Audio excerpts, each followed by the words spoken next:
I'm Mel Stewart, and this is the SwimSwam podcast. Joining me today, 6-time Olympic medalist. 3 of those medals are gold. Today we have the man, the myth, the legend, Ryan Murphy.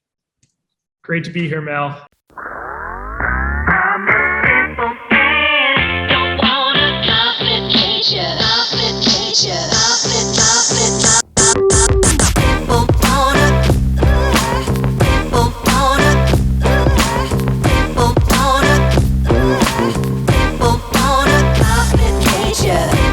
Team Speedo Athlete. Got to say Team Speedo Athlete, buddy. How you doing? I know. I had to make sure the camera was positioned to get the Speedo logo in there. So I can't slouch at all during this interview. I've got to sit up straight to keep this in the screen. Dude, the Speedo family is a good family to be in. It's honestly been great. I look back to 2017 when I joined the team, and it's just been so cool to see the athletes that I started with, and a lot of them are retired now and now moving through and having a totally different group, and just seeing how the brand is so strong, it's so steady, just continues to move on in a positive direction, and the athletes are in a really cool supportive role with that. All right. Well, I'm gonna come back to Speedo here in a minute and have some specific questions about them, but first we got to talk about World Championships. We're just coming off of it. And before we begin there, I have to say, are you aware that your best performances are in even years and maybe not necessarily in odd years? Is this a thing with you? Yeah. I get all these stats from my brother. So my brother is a data analyst. He's potentially the smartest guy I know. He went to Notre Dame. He was a double major, applied math and finance, got his master's in data analytics and machine learning. So Patrick's always keeping me up to date with the stats, and he's letting me know that there is some sort of even year magic going on in my career. My 2 cents is maybe keep the even year magic going. And here's why. You had this enormous performance back in 2016, sweeping the backstrokes. And then, if I talk to people rolling up to the next Olympic Games and I'm like, rolling up on this World Champs, and I say, hey, Ryan Murphy's never won an individual gold at World Championships. They're like, that can't be true. They just assume that you have because you won on the biggest stage on earth at the Olympic Games, which is that's interesting. The psychology of that. It's like, hey, Ryan Murphy had to have won at World Championships. He had to win individual gold. But anyway, you cracked the seal in Budapest, and you won your first individual gold. I picked you to win the 100 back and the 200 back, and you lost the 100 back. I have egg on my face. So why did you let that happen? Man, the talent walking around the pool deck now, it's crazy. I was texting. Phelps texted me after the meet, which I was pumped about. Phelps doesn't normally text me, but he texted me, and I was talking to him about it. It's just like the talent, and I think it's kind of due to a guy like Phelps. He brought so many people into the sport, and these guys are huge. The huge guys, functional athletes. Like, you used to see guys at 6'7", 6'8", 6'9". They're pretty dangly. Now you're getting guys that are 6'8", 6'9", and I see it at Cal every day, that are moving like they're 6'2". It's like really, really impressive athletes. Ceccon is a beast. He's legit, and he's not just legit in backstroke. He's really good at the 100 free too. Hunter is crazy. That young Polish kid. 52.5, I think he went at the age of 17. That's just disgusting. So there's a ton of talent in that 100 backfield, and I'm really in the mode right now where it's like, obviously that motivates me, that gets me fired up. I'm just trying to bottle it up because I can't tap into that for the entire year because I'll go to a place of sometimes being overly competitive as a reaction to that, and so I'm trying to bottle it up and just pull it out at the right time. Your 100 back was. I was impressed. I was happy. I was like, that's a great swim. Talk Thomas dropped the 51.6. And I think that when we dug into the data, it was, in terms of an outlier swim, it was a big surprise. Mm-hmm. But, 51.9, you've got to feel good about that. Coming within, you were 12/100ths off your PB. Did you expect Thomas how would you have expected him to swim that fast? Well, I think I kind of knew you never want to count anyone out in the heat, and you definitely don't want to focus in on just one person. But I mean, Thomas is for someone like me, where like I could see talent. If I watch someone for like 3 seconds swimming, I can see a lot of their talent, and you can see it with Thomas. I mean, he is a beast. So I knew he was going to be really good, but there was no shortage of talent in any of the other lanes in that heat either. So it was definitely one of those scenarios where, like, going in, it's like I'm really putting pressure on myself to execute the best race strategy for me. And we'll see where that turns out. But definitely like when I delve into the race video, I think there's going to be a lot to learn from Thomas. So it sounds like you haven't reviewed the race video. You're on vacation, you're chilling, finally got a break, which is well deserved. When someone, the interesting thing is when I saw that 51.6, I'm like, that's a great swim. We might not see that swim again. 51.9 could win in Paris. And it's such a tight heat. They're swimming so fast. If you're just in the mix, you've got to be ready on that day. How does that's just armchair dude, not chlorinated at all, watching. What's your perspective on it? Where's your head when you're thinking, he's someone I have to be focused on heading into Paris? Well, I think first and foremost, I always approach races assuming that the people around me are going to go their best potential swim. And so that's how I'm preparing throughout the year. And so, I'm expecting Paris to be faster than that. And I'm expecting it to be deeper than that as well. I think there'll probably be multiple 51s in that heat. And so that's how I need to prepare in order to really get the most out of myself in training the next 2 years. I didn't think that Hunter would swim as well as he did in the 100. I felt that, and because I was hoping that he would be 52 solid, 52 low and make the final. And I felt like that would be a good step forward for him. But he surprised me. His swim surprised me. I thought that was a great race.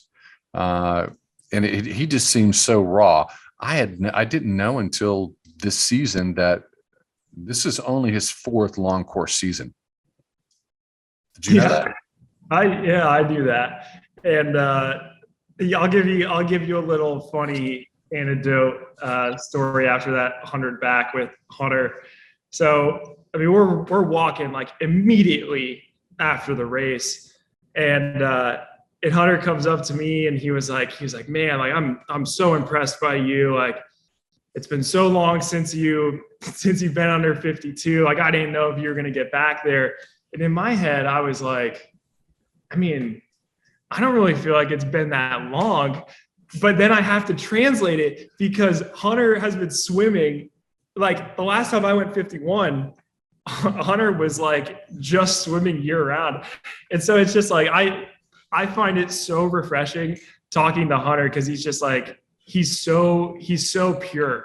Like, he's just such a nice guy, and like so like well-intentioned, and he is raw. He is raw. It's going to be exciting to see what he does the next couple of years. Yes, he's a little bit green. That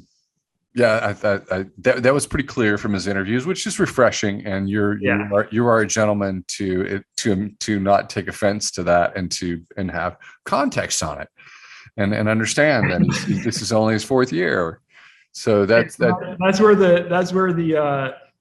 the veteran piece comes in. you have to understand who you're talking to and put it into that context. I've always gotten the impression that that you were a bit of an assassin, that there was an edge. I know that your IQ is scaling on the high end of the scale, probably compared to a lot of swimmers that you meet on deck. If you guys don't know Ryan Murphy, and I think that the higher your intelligence, the more you can be tough.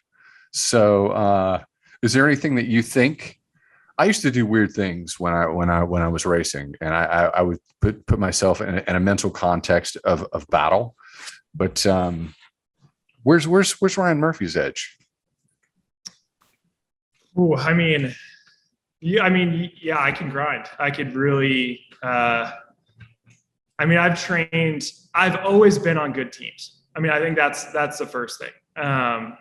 Going back to high school, I started training with some Olympians when I was in 8th grade. Bulls had a ton of international kids, a ton of people that were, making semifinals at the Olympics.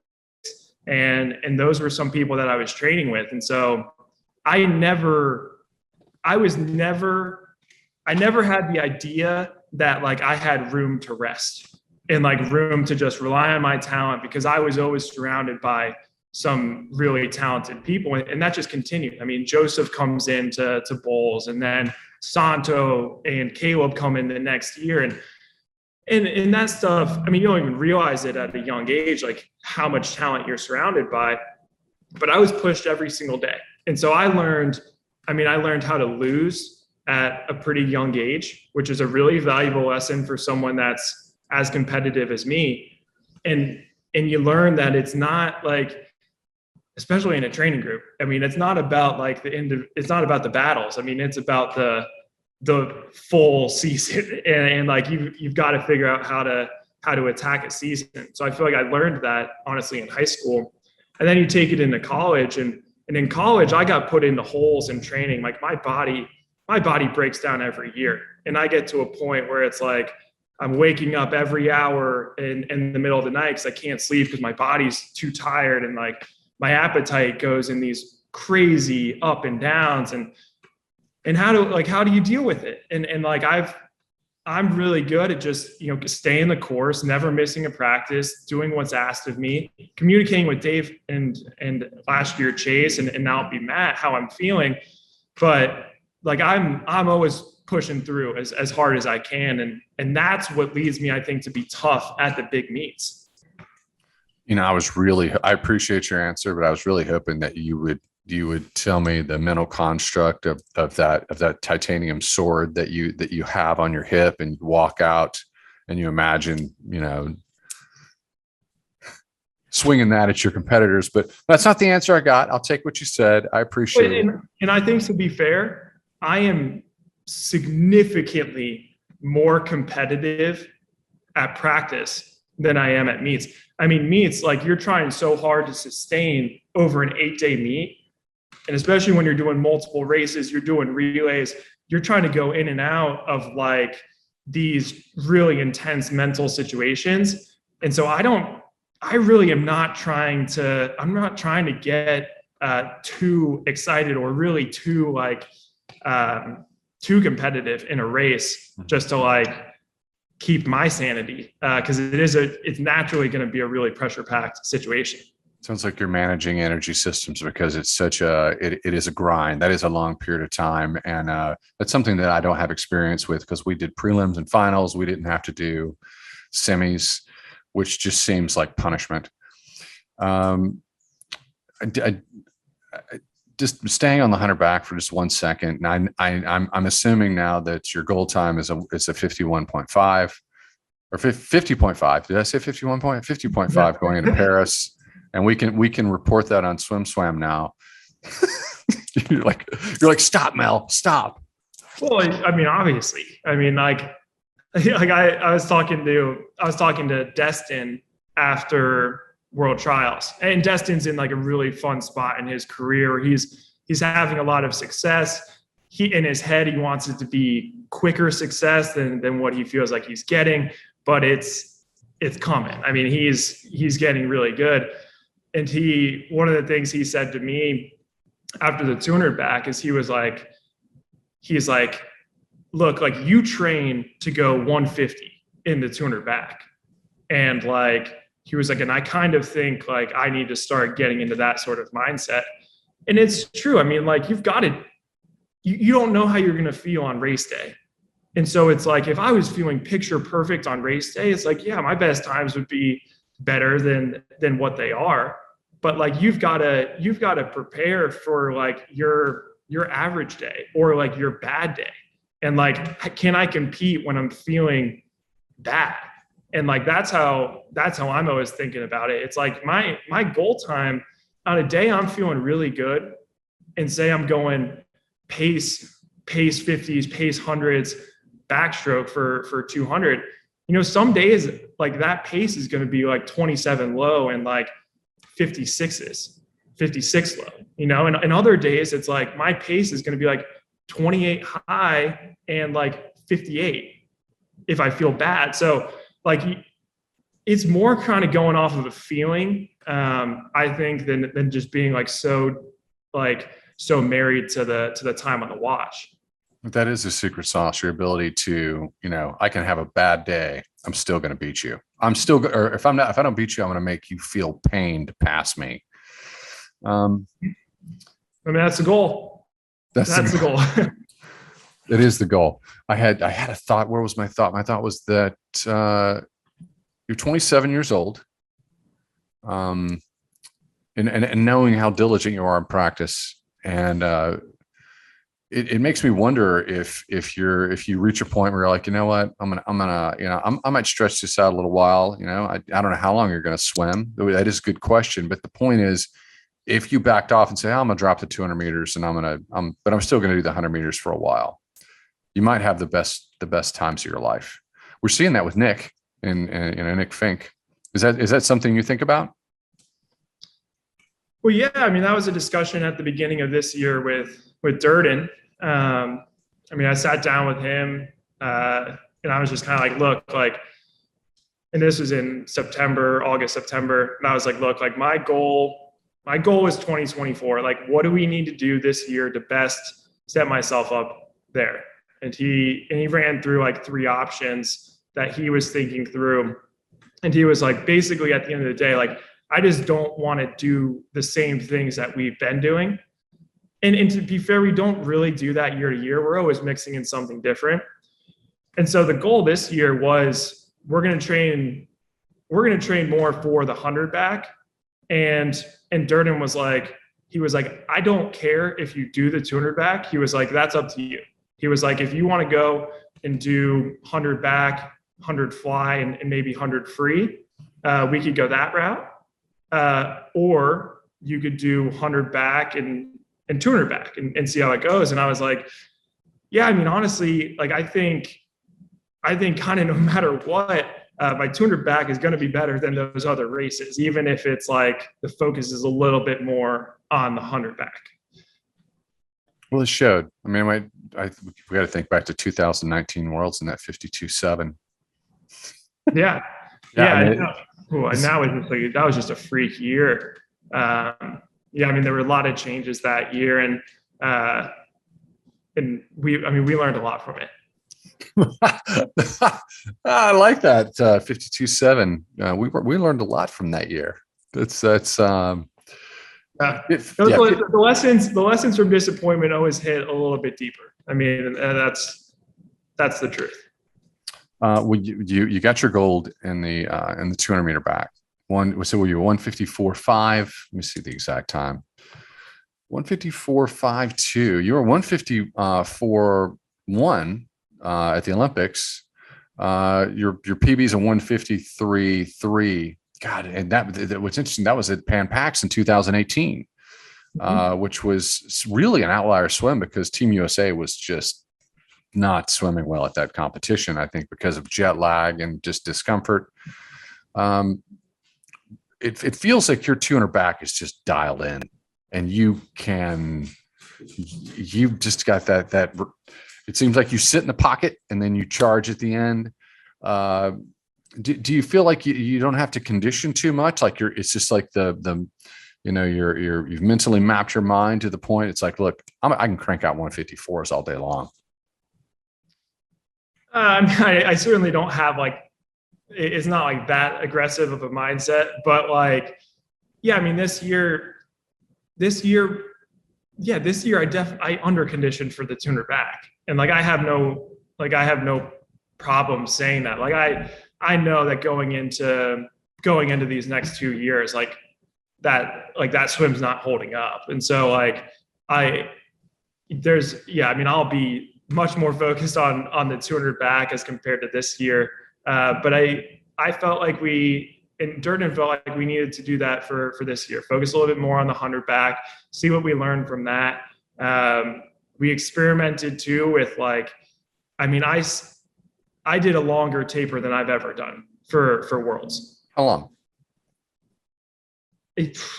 I mean, just the single taper leading up to Worlds, like after World Trials, was probably 4.5 weeks. Okay, 4.5 weeks. But what does that mean? 6 weeks out from the Olympic Games or World Championships, I was 4K a day. And, then I dropped it down to, and I was like 3K a day, 4 weeks out. And I was like 1,500 meters for 14 days ahead of, I remember by the couple of days before I was racing, I'd do like 800 meters. I'd do like some breakouts and that was it. What is a taper? Like, what do you mean? Yeah. So I was probably 5 weeks out at 4K a day.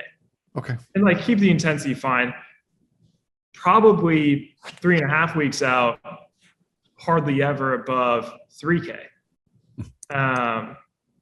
Yeah. And then, I mean, by the end, I stayed above 2K every day except like the recovery days where it's just kind of like choice. But yeah, it was a long one. And we just kind of experimented with that. And I think we found something there. I think that's something to stay.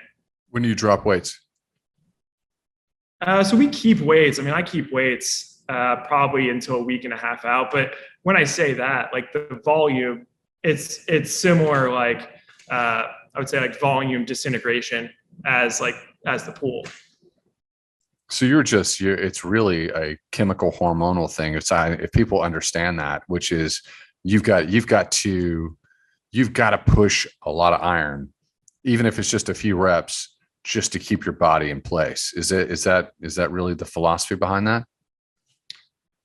I mean, I'm kind of like speaking out of turn here because I don't know exactly like how Dave would like talk about it, but I think of it as like a nervous system touch. Like you want to make sure that you keep that explosiveness, and so you're just doing like the minimum possible amount to keep the nervous system in a place where you could just fire it. Thanks. That's what I was looking for. I hope some young swimmers heard that. All right, buddy. Well, we nerded it up a little bit, and I wanted to stay there and in the swim space. But I've always wanted to ask you about this. I've heard this just in like social, like rubbing shoulders, hanging out, and it seems to me, I've never heard it directly from you, but I'm like, Ryan Murphy wants to be a hedge fund manager, and that might be wrong, but I just always, it's sort of like, what's his next chapter? What's going to happen with this guy? How accurate is that statement?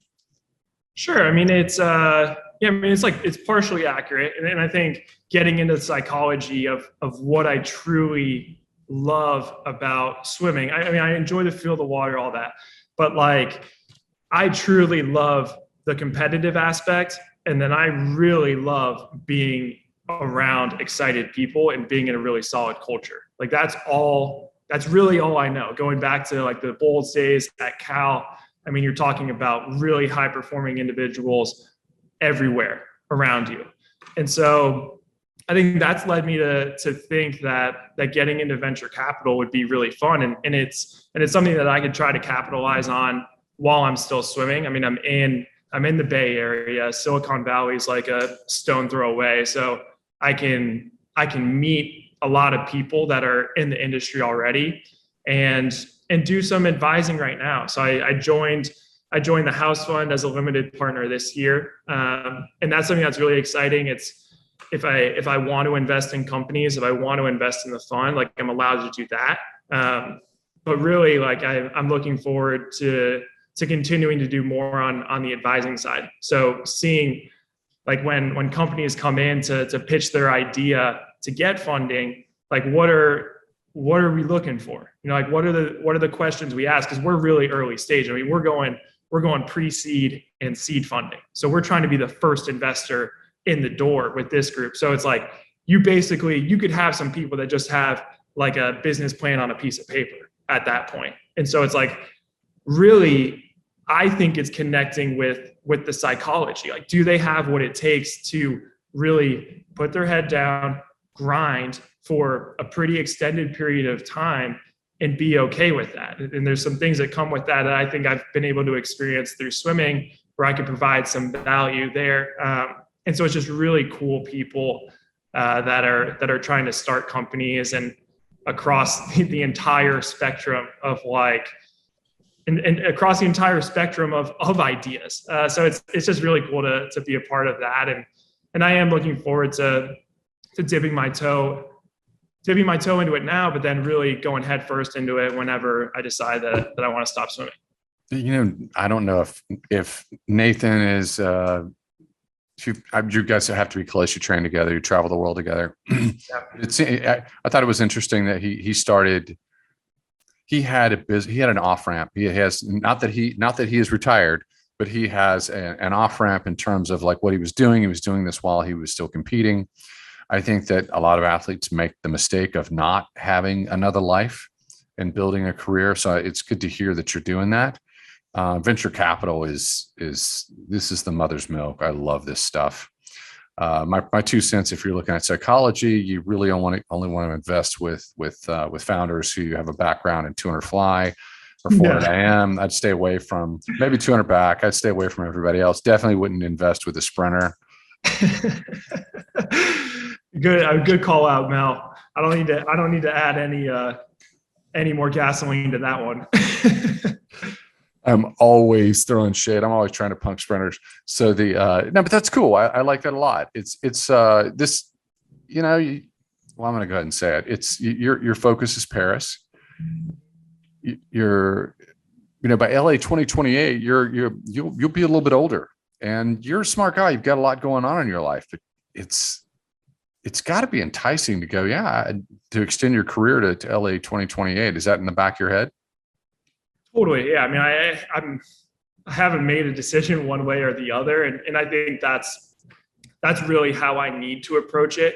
I think I'm someone where I've always had the tendency to spread myself too thin. You know, like I feel like I'm perennially running late. I've always got like a list of like 10 things that I want to do.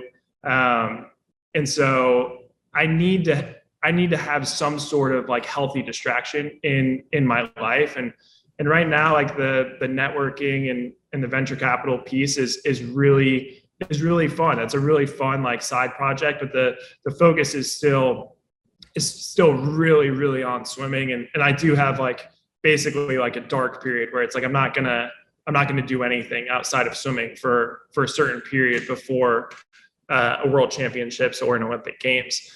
But yeah, I mean, the thought of going of trying to make a home Olympic games, there's nothing cooler than that. So there's a big appeal there.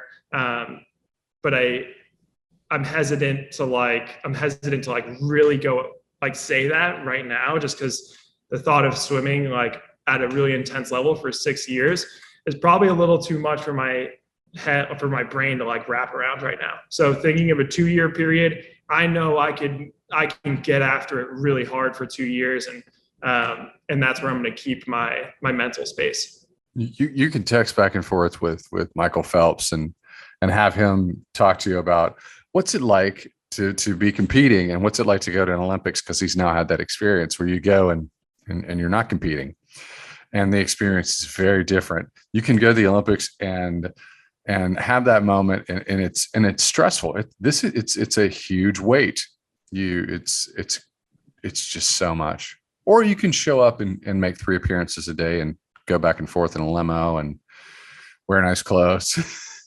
I don't know if I'd be getting that treatment, but you can have that lifestyle, because that would be the next Olympics after Paris, and that might not be a bad experience either. But that is your personal choice, and we're just shooting the breeze. So let's bring it back to Speedo. My understanding is that at Speedo, you're talking to Speedo's head of tech, the man in the science lab, Dr. Rob, and you recently had the release of the Speedo Intense suit, and just break down why, how is this suit, how is this going to help you in backstroke? For sure, yeah, man. So I think the original idea that I had in my head is, it's like, I mean, you look at all of the strokes. All of the strokes of swimming are very different. The sensations you feel at the end of a race are very different, but we're wearing the same suit for every race. And so that's never really made a ton of sense to me. And so when I signed with Speedo, I wanted to talk through that. And it took a little while for me to feel like comfortable enough to bring this up and talk about it with Speedo. But when I did, I got put in touch with Rob, and he's been great talking through this with me. And Rob's just as big of a swim nerd as I am, probably maybe even more so. And so like we could get really in depth with these conversations, and I could feel his excitement coming through like the FaceTime video. And so working with him on this was really exciting. So the idea is, backstroke is so leg driven.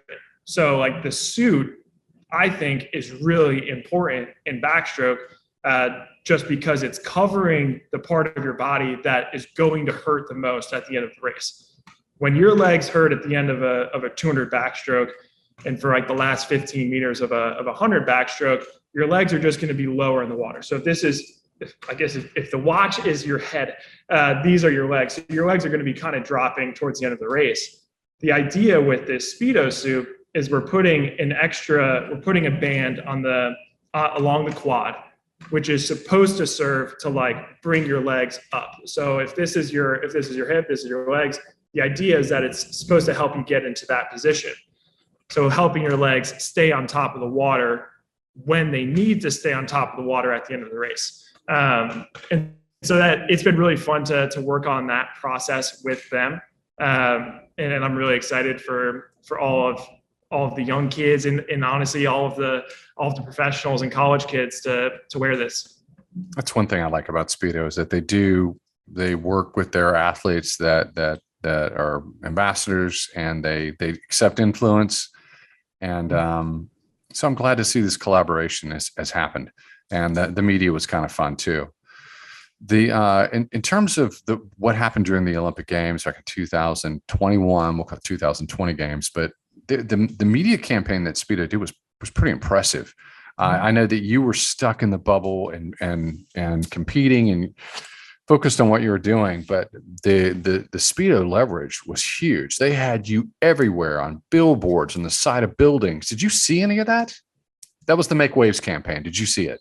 Yeah. I mean, I definitely saw some pictures of it. I mean, during the Olympics, I go pretty dark with like I don't really use my phone at all during the Olympics. So I was mostly on my computer trying to watch like funny shows to distract myself.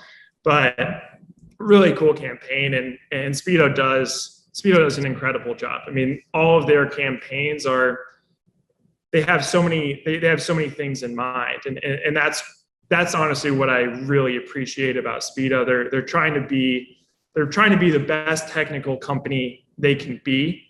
They're also trying to cast a very wide net and introduce the sport of swimming to more people. And so I've always really, really appreciated that about Speedo, and they're really supportive of helping to work alongside some of my other partners that have the same goal of introducing the sport of swimming to a bunch of kids. So Goldfish Swim School they're putting through over 100,000 kids a week in swim lessons. That's a lot of numbers, and Speedo is really supportive to help help support those kids and make sure that they're having a good experience at the beginning of their I guess swimming career or learning to swim. And so it's been really cool to work with Speedo on that, and really cool to use Speedo to help amplify the message of goldfish as well. I see your goldfish media. I follow you on Instagram. Drop your handle. What if I want to follow you on Instagram? What's the account? Let everybody know. It's Ryan_F_Murphy. There are so many Ryan Murphys out there. It's just like it's brutal trying to find a good handle. So I went with the underscores for this one. Should have just gone Back Murphy. Back Murphy or Back Murph. That could be cool. That almost sounds like a fundraiser though. Back or Murph. Yeah. Hey man, you need to back Murph. Yeah, that's something we could lean into. I'll be doing it all the time. Hey, at Back Murph. Murph. He's up on the blocks. He's in the water. Back Murph. Yeah.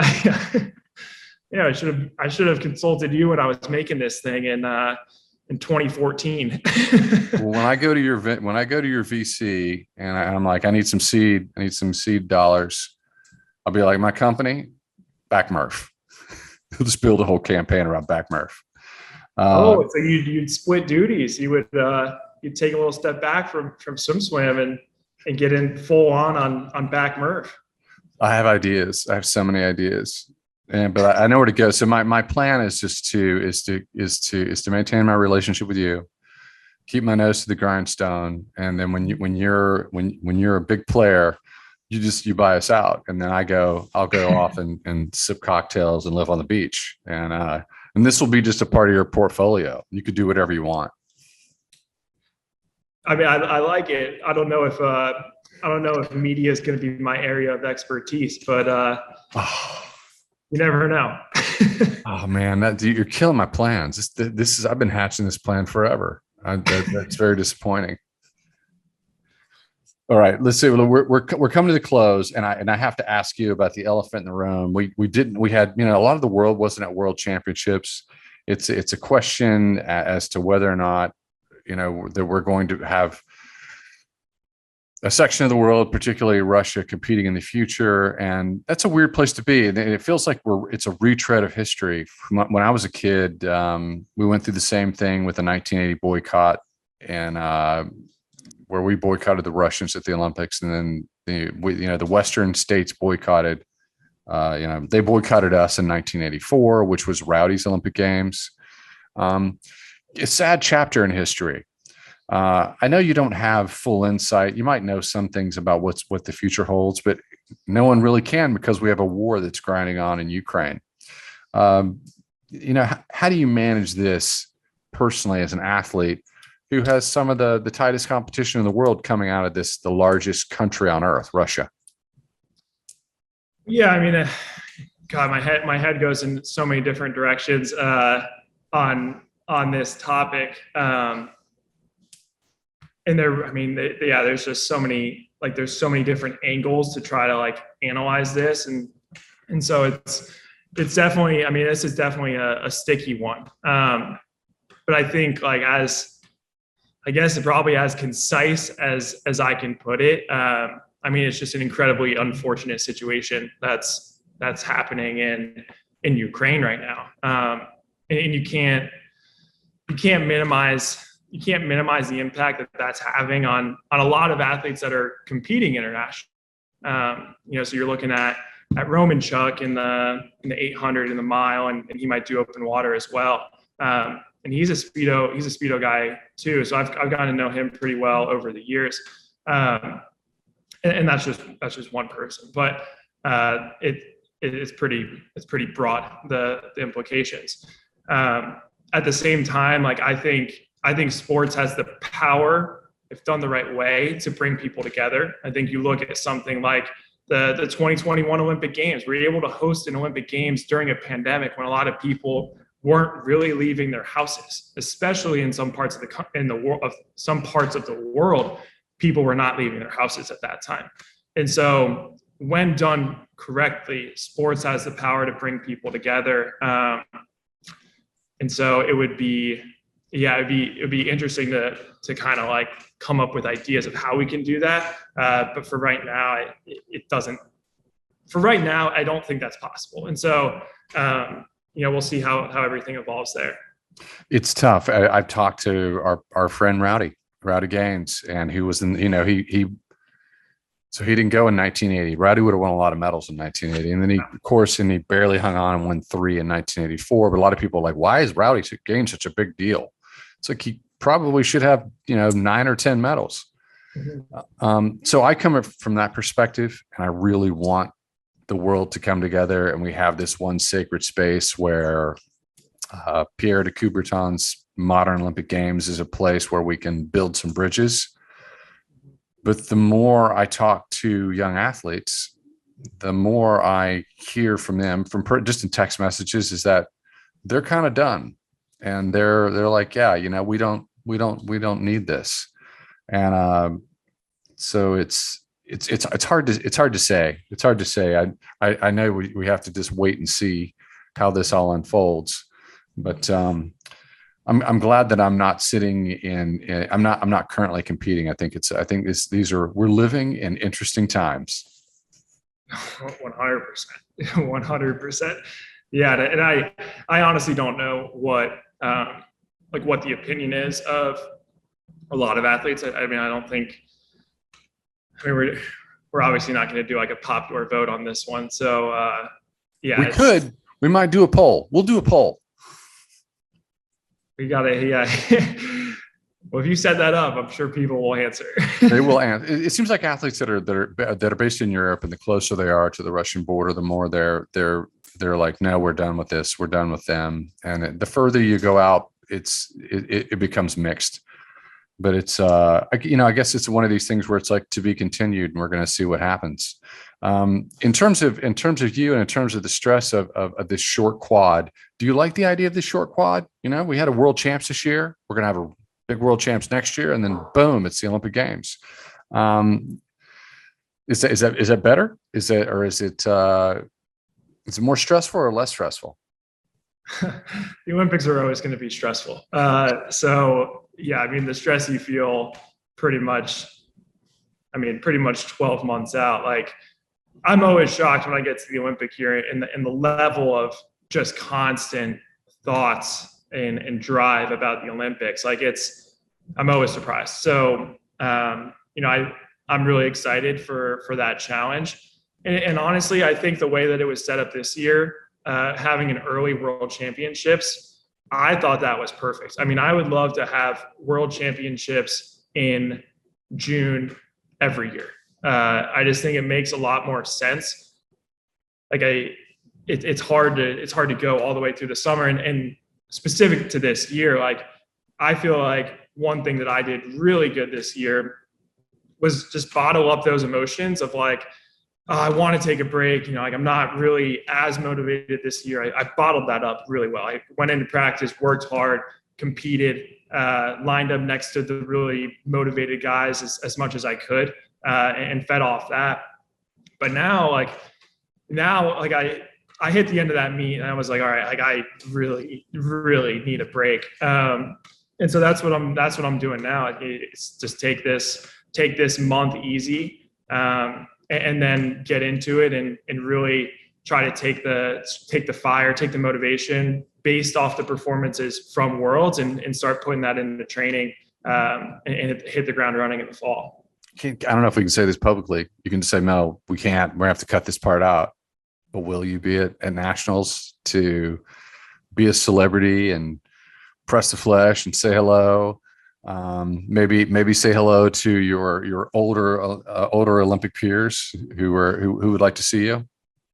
100%. Yeah, I'll be there. I'll be there Thursday through Saturday of nationals. So 3 days of me, Mel. That's what you're getting.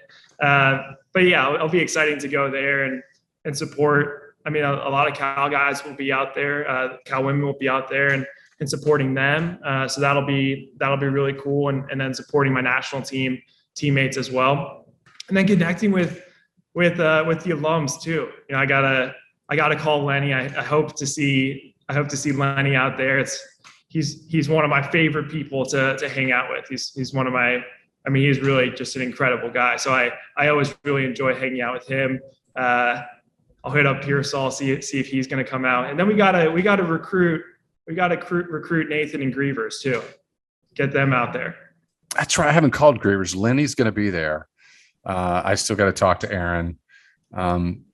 But yes, the man, Lenny, the best dressed man in swimming, the best swimming national team alum, and Lenny Grizzleberg will be there.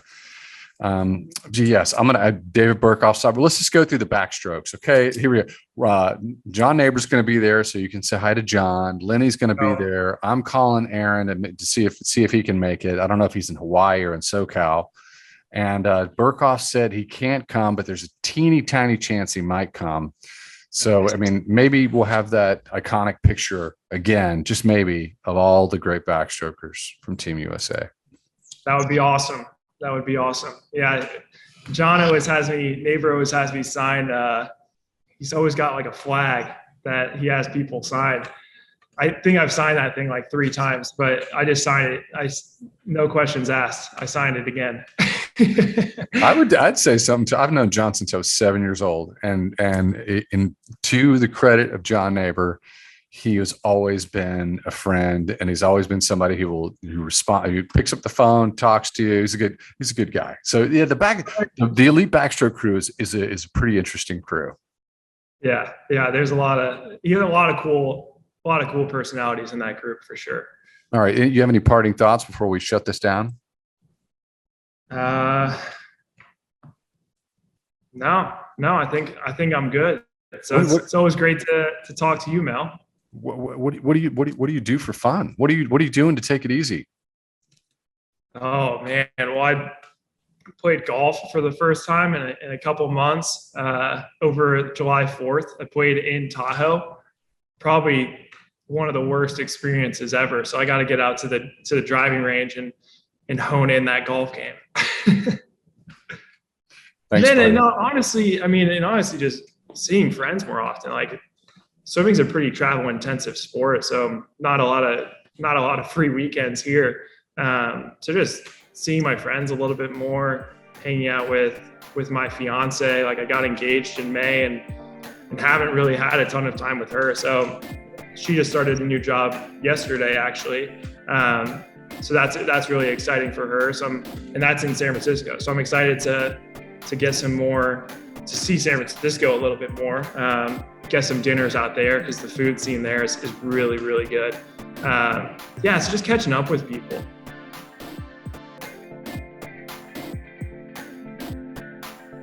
You've been listening to the SwimSwam podcast. Stay tuned for new episodes every week. You can take SwimSwam podcast on the go by subscribing on your favorite podcast platform.